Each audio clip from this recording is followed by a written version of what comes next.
You just got your asses whipped by a bunch of goddamn nerds. Nerds!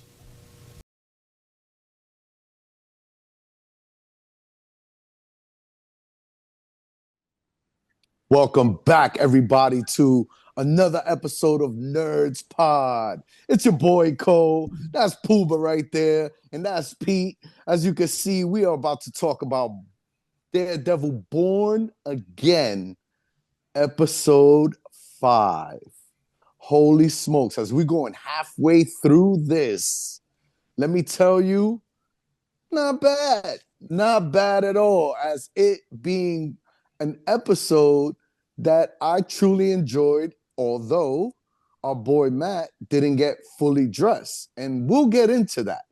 But to have a show where it's only in one place usually draws me in. And I like that, although there are a lot of movies and TV shows that take you here, take you there, take you over, there are these other great movies and shows that it's just one place. Man, this episode right here got me hyped. I was so geeked out about it. I don't know why either. It was just so much fun to watch. I am gonna break down more of the episode, but I gotta ask my peoples.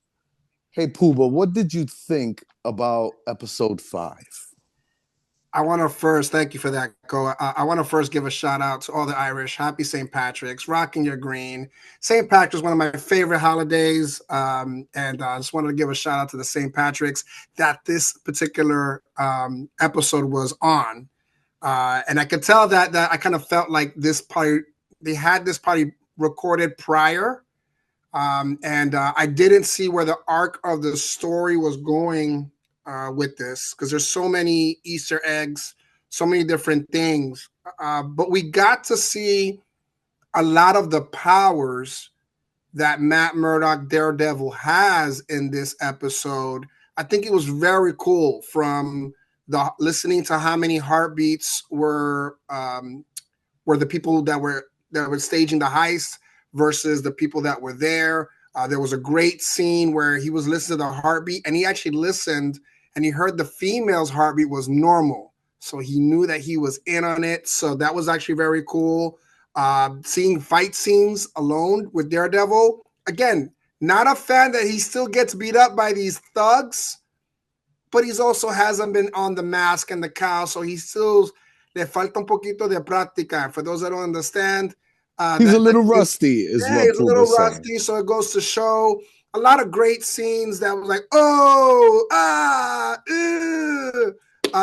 so, and I know we'll get into those things as well. While the scene was the basis of a bank, it felt like Die Hard.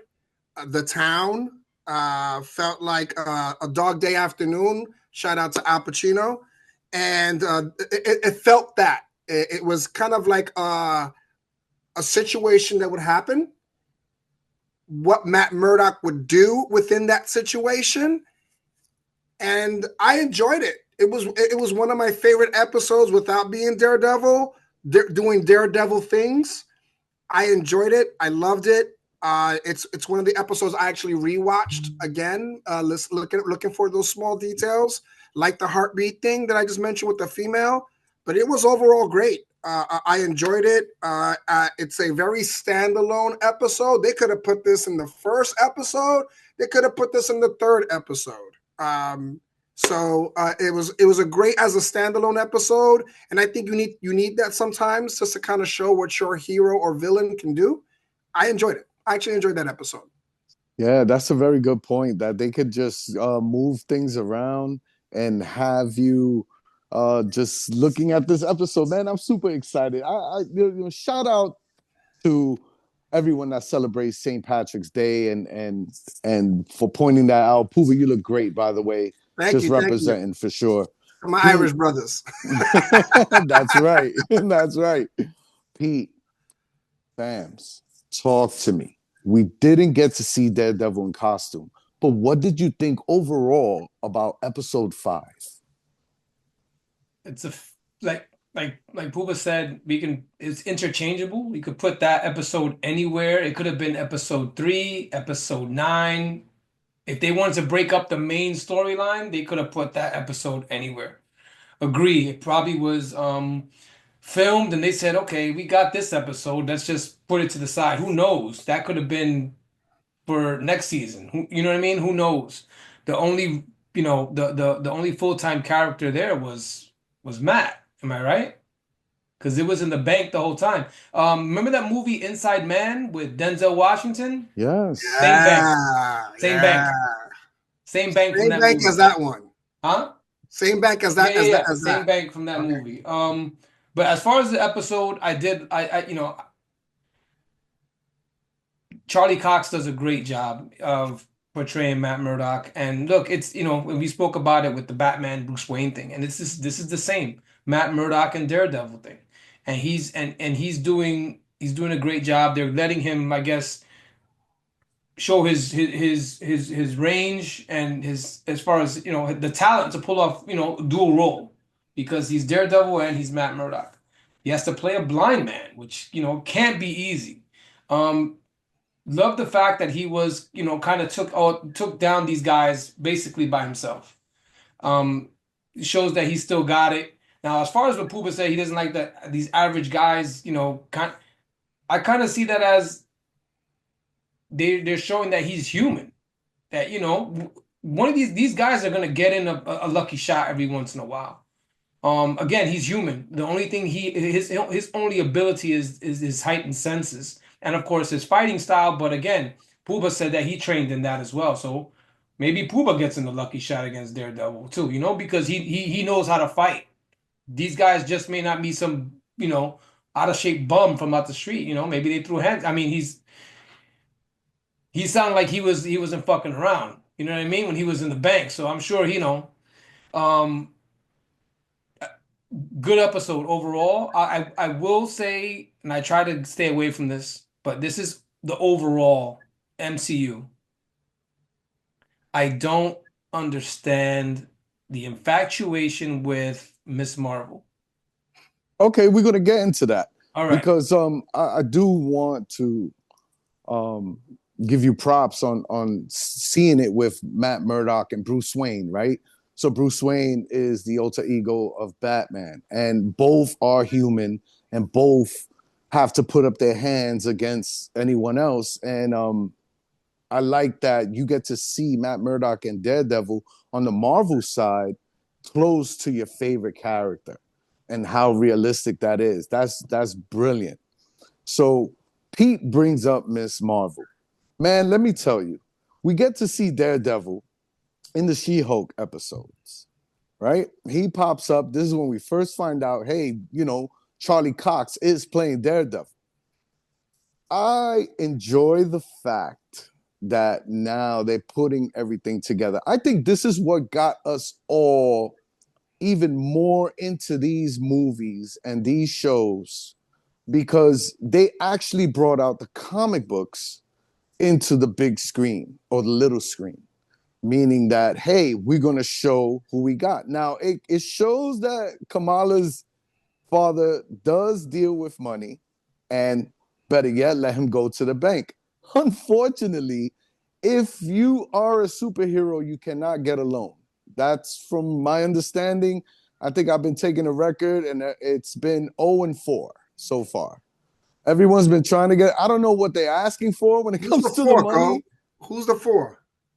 Well, the 4 would be. We got Matt Murdock. He tried to get a loan. He couldn't get it. We got the Falcon, which is Captain America today. Oh, for the family business. That is correct. Oh. He is one.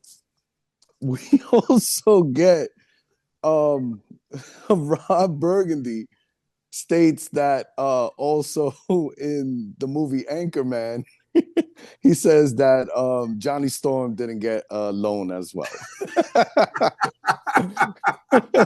And the 4th one, me. I didn't get the loan. I'm a superhero. Can't remember them all, but no, to your 4th one, it is you. Peter Parker with Aunt May and Spider-Man 2. Yeah, I thought he was bringing that up. That's He went good with Aunt stuff, May to the fellas. bank and they got the knife. That's right. That is absolutely correct. I forgot that was back in They didn't even Spider-Man get 2. the free toaster. No. Yeah, actually, I think Aunt May took the toaster. No, she tried to grab the toaster. Yeah, she tried to get it, and they were like, you don't qualify for that. So if you're a superhero, unfortunately, you'll not be able to get a loan. Tough times. Yes, being a superhero, unless you're Tony Stark or Bruce Wayne, good luck, pretty much. So since this movie is a heist movie, right? I want to ask my friends, and I want you guys to share this. What is your favorite heist show or movie of all time? I will go first to give you guys some time to think about this. I've seen plenty of movies. Puba actually referenced a few already. But for me, Money Heist is by far one of the best heist movies. I mean, the name heist is in the title, but man, does it live up to the hype of a really good heist movie. I have an honorable mention, but I won't bring that up unless one of my peoples decides they want to do that. But for me, Money Heist, it was a show that was created in Spain, and it's just been taken all over the world. If you want to take a chance on it, it's on Netflix. Since it's in Spain, it's in Spanish. So the true title of that show is called La Casa de Papel. Yeah, not the Korean one. Not the Korean one. Whichever one you want to rock. But the title is called La Casa de Papel. But if you want, go to Money Heist and then rock whichever one you want. So for me, that's one of my favorites. I want to know. I'm going to go to Pete. Pete, what is your favorite heist movie of all time or show? I like the one I mentioned earlier, which was Inside Man. The movie's been out for a long time. They had everybody dressed the same. They put on masks. Everybody had the same jumpsuit on, same mask. Even the bank robbers. So when they did finally let them go, they're all coming out wearing the same thing, which to me was dope. The main guy, they end up building a fake wall, and he stays behind there for I think about a week after everybody's let go, everybody's questioned. He's still inside the bank, chilling behind a fake wall that was part of the plan that they built for him after the heist was over. Inside Man was really good movie. Denzel, Spike Lee movie. I do also like Money Train. Wesley Snipes, Woody Harrelson, and Jennifer Lopez. Jennifer Lopez. Yeah. That's another one. But yeah, those two for me are some of my favorites. Those are two good ones. It's not my honorable mention, but two very good ones. If you guys want to go check those out as well, and you're into the whole heist type of style that the Daredevil Born Again episode 5 is going, Puba, I gotta ask, did we mention any of the ones you like, and or what is your favorite my of number all one time?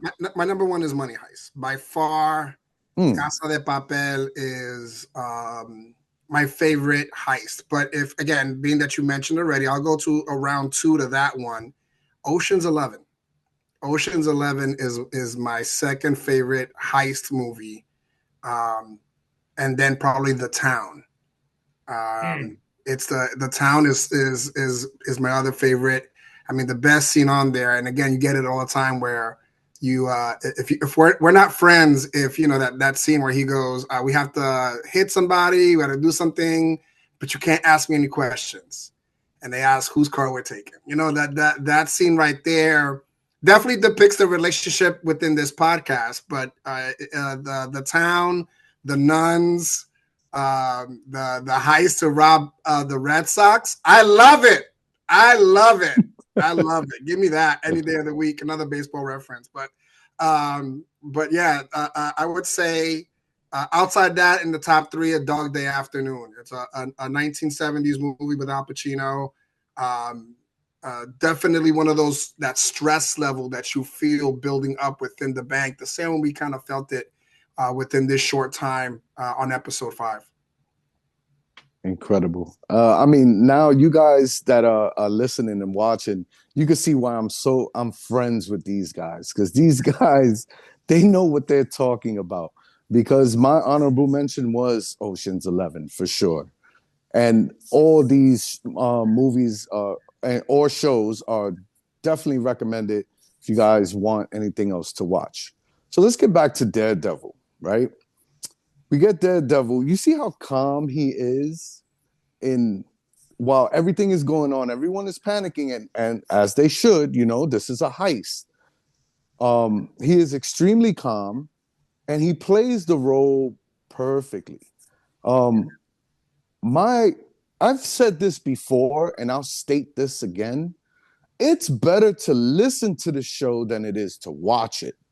Because that scene that they had on the stairs, if you notice, he's about to fight when he starts taking off his tie a little bit, and then everything goes silent. It puts you in a position where if I'm one of the guards and I'm in the third floor, second floor, 2 flights, 3 flights away, he's trying to take down this villain without any noise. That move that he did, there were 2 moves that I loved the most.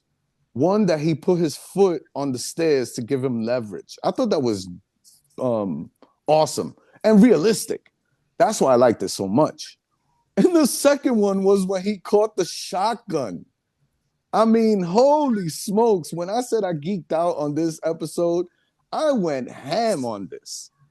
Let me ask you guys, they ended up bringing back the stunt coordinators and the choreographic fighting for this show because it did so well in the Netflix.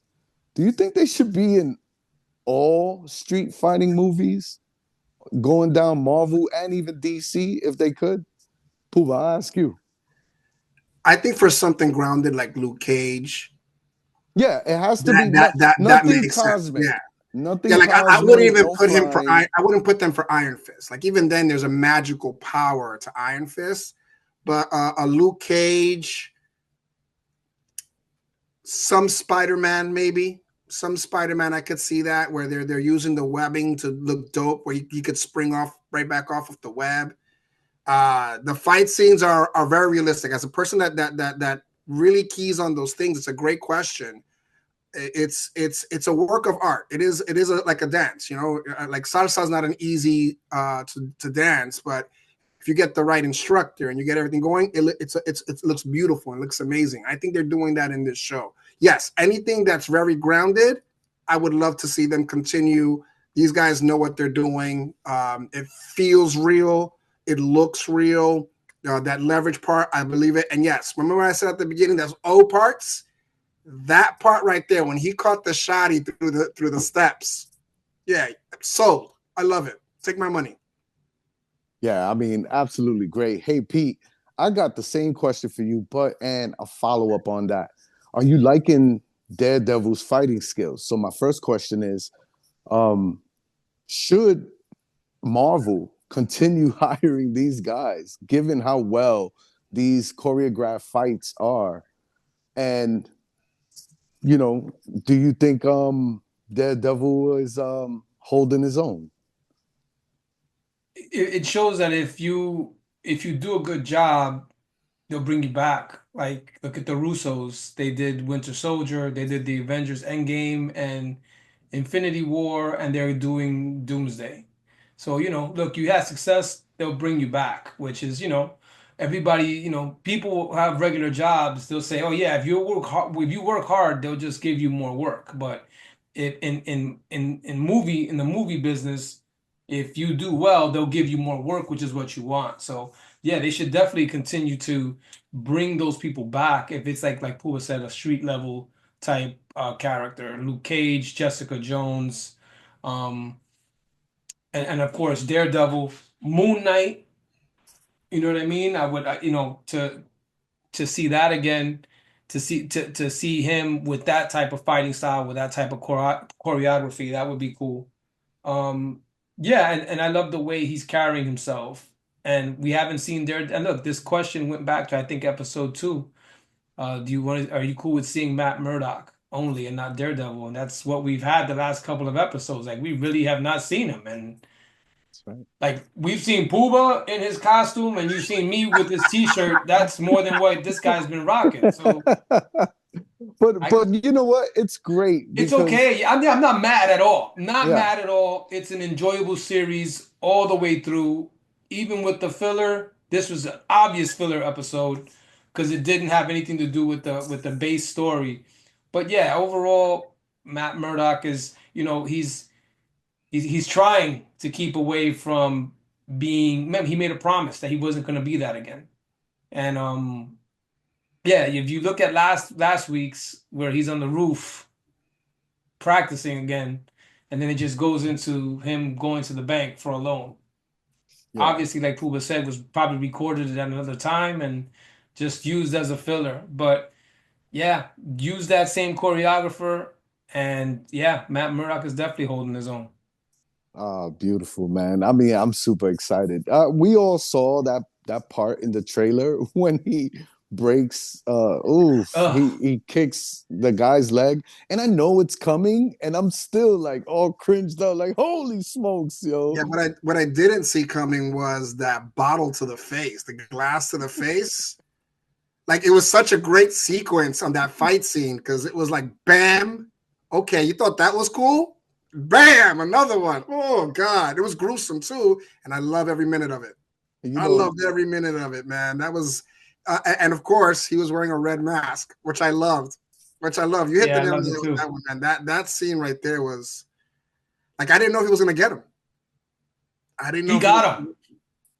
no, he got him. He for sure got him. He ain't going nowhere, as a matter of fact.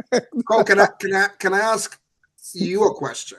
Yeah, of course. And Talk to me. you mentioned Kamala earlier, Mhm. and the dad said that she's out in Cali. Yes. Do you think that she's building the Young Avengers? No, I know that, right? So check this out. I'm glad you brought that up because I am going to stick with this episode and how it stays tied within the Marvel universe, right? Like Daredevil was a She-Hulk, but here in his episode, you get a glimpse of Miss Marvel. And I thought it was the cutest thing. Look, I'm a father myself. So I will be proud of my daughter and my son as their father is to them, right? I got a lot of thoughts in my head because I want to answer this question, but there's stuff I want to get out. So be patient with me, my peoples. Before I answer that, the minute I saw the masks on the robbers, I already thought Infinity Stone, right? I'm counting them going down, but I'm like, holy smoke, wait, but there's 5, right? There's 6 Infinity Stones, but there's only 5. I thought it was so cool that the stone that they stole, they're trying to steal, the diamond, is orange to complete the 6 Infinity Stones. So it's just tying into the MCU with Kamala. Her being out there, I get it. It's probably for Bruno, right? We don't talk about Bruno, right? Y'all with me? Y'all with me on this? But I could definitely see her. It's great because we not only getting a young Avengers, which I've kind of seen that obviously from after the Hawkeye. After I saw Hawkeye, I was like, I think this is what they're trying to go to. They're trying to, have the children take over. And there's a Young Avengers cartoon movie out there. And there's also comic books about them that if you guys want to check out, it's pretty cool. There's one that's really, really good where it's them with the Hulk and they go against Ultron. Really, really good story if you guys want to go check that out. But not only doing the Young Avengers, but doing the West Coast Avengers as well. Talk to me. I didn't even think about the West Coast Avengers. Mm-hmm. I know that Cassie Lang, future young Avenger. But I remember at the end of the Marvels movie, she was recruiting Kate Bishop, who's also Hawkeye as well.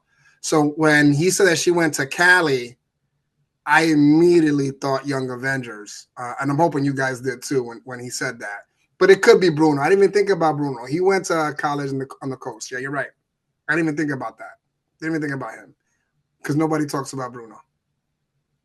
Yo, Pete, you've been invested in this MCU from the beginning, right? Like you've been watching all these. Do you ever go back to a particular show or episode to see a reference, or do you actually, recall certain things when you see him on different episodes? Because we're having like a small squirt of MCU sprinkled in this episode. You Do talking you? about in any episode in the Daredevil or any episode at all? I'll say in general, just in general. Well, before we started the podcast, I finished watching Jessica Jones again. I just finished I saw the first season, the entire first season, and I do see how it's being sprinkled into Daredevil. Last week, when he's trying to when he's trying to get that guy probation, the guy mentions a scroll. Could it have been a scroll? And now with the Miss Marvel reference in this episode, in episode 5, and then Kingpin mentioning a man dressed in a spider suit. Yeah, it's you could see it sprinkled here and there. But that if anything bothers me, it's that it feels like they're tiptoeing, and it's like you got the rights back. Like, have some fucking fun with it. This is what we, like you said, this is what we wanted. So why are you like tiptoeing about it? Do it. I agree with you on that. I was talking about like, you already had the Netflix series. A lot of us were invested. For those that weren't, you could kind of just get into it. They are tiptoeing, but hopefully for a greater thing. I mean, it's really difficult to even mimic what they did in phase 1, 2, and 3, let alone like continuing this grave. Although they have wonderful stories they can tell. So, yeah, looking back at it, it's not too difficult for me and my friends because we are so invested in this. These stories are so good. We don't have to really go back. We only go back because we like the episode or the series or the movie so much, we're willing to go back and do that. So this is just coming straight off the rip from us. This is the love that we have for these comic books. Yo, so final thoughts. Uh what is that diamond for? Is it for anything, or is it just, or does it have to do something bigger to this story? I'll go to Puba. See, I don't even know if Kamala's dad puts that diamond back. I mean, I think he does. I think he's an honest man.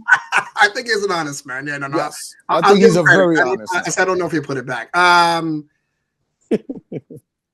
The diamond. So, if I'm trying to put this all together, or where they're going with this diamond, I don't think the diamond has anything to do with the series. I don't think Okay. I don't think they bring that back. I don't think that has anything to do with it. Because we already had the Irish in that Red Hook scene kind of steal from Vanessa's crew in a sense, things of that nature. And the Irish wouldn't be working for Fisk, in my opinion, at this point. So I think the diamond was just to show that one, Matt is a good guy, that Matt was already ahead of the game with the chick. And he still didn't get the loan. Yeah.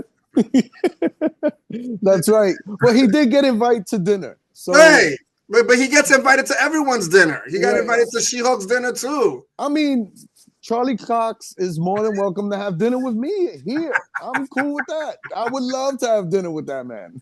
Yeah, listen. The one thing I did like is when he said Murdoch, and they give him a shout out to be an Irishman. So that was pretty cool. That was awesome as well. But I think this was just like I said. It's an episode by itself. It was great to see Matt use all of his powers in a sense, the echoing, the listening of the sounds and everything else.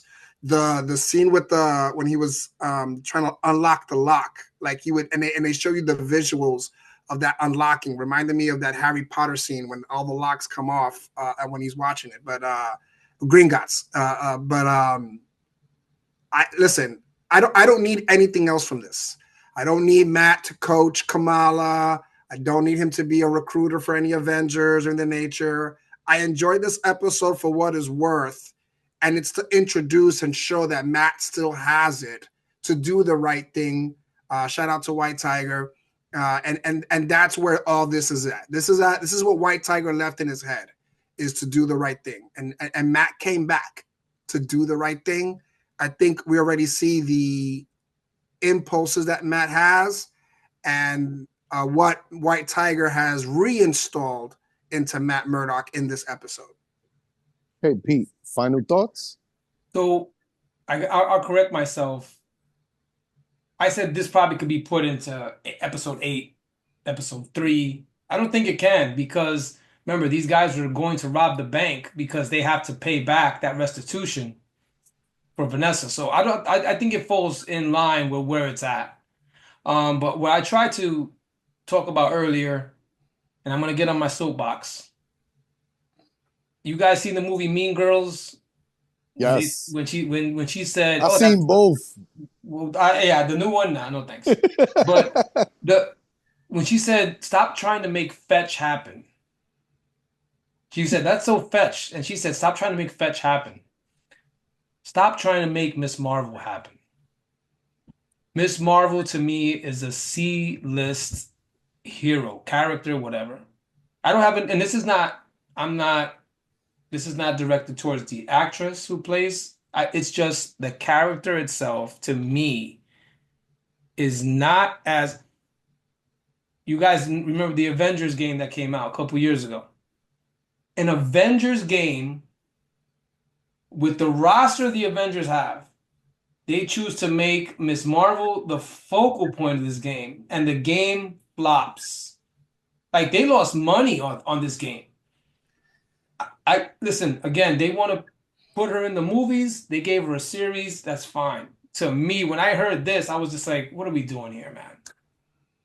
We're talking about, so we're putting Miss Marvel in the same, and I know they're in the same universe. I get that, shared universe. But we're talking about Muse, Frank Castle, Kingpin, and Miss Marvel. Missed me with that. Bullseye. Don't forget Bullseye, my brother. What was that? Don't forget Bullseye. Oh, God. You know what it is? He's been gone so long. Yeah. And it was just, to me, I was just like, what are we doing here? Are we trying to force this issue here? I get it, her dad, so if you're going to do that, you're telling me you put a character named Cherry in to be his investigator, but there was a character named Jessica Jones who could have been his investigator that worked with him in Defenders. I just misses to me. It was a little frustrating to me. You don't like Cherry Pop? Cherry Pop. Getting on my soapbox about the character. Look, and I feel like this about a lot of characters. They get a series to introduce them. Every character doesn't need a second series for their, you know what I'm saying? They don't need a season 2 for their series. I don't think there should be a season 2 of Moon Knight. You've introduced them. Put him in Avengers. Put him in Daredevil now. Put him in Doomsday. And Punisher. You know what I mean? Put him in but you've already introduced him. This to me seems like it was forced. But that's the only thing I would say so far in the entire series. That's the only beef I really have. Damn, I mean, good points, I like that you stand strongly about that. And And I get it. It's super valid. You know, every hero is not for everyone. I I I see that Marvel really pushes that character, Ms. Marvel. Um, I was skeptical about that character until I started to really learn about it. And then I thought to myself, man, it has to be a little difficult to constantly create different characters. So my favorite part about Ms. Marvel is that she's a fan like I am. And that to me is like, I'm cool with her. Since she didn't show up, I'm great. Actually, I wouldn't even want her to show up in this episode. I mean, excuse me, in this series. But I will conclude that with this episode, it was a lot of fun. It was you get to see um, Matt Murdock do his thing. You get to see a heist, which is a lot of fun. You get a little okey doke. Ah, you thought you had the gem? No, it was in the candy. A lot of fun. It was a fun episode nonetheless. And we didn't get to see Miss Marvel, so I'm good with that too. You know what I mean? It was I'm just her great with that. dad. But my peoples, another episode down the drain. We are getting closer to the end. This concludes this episode of Nerds Podcast.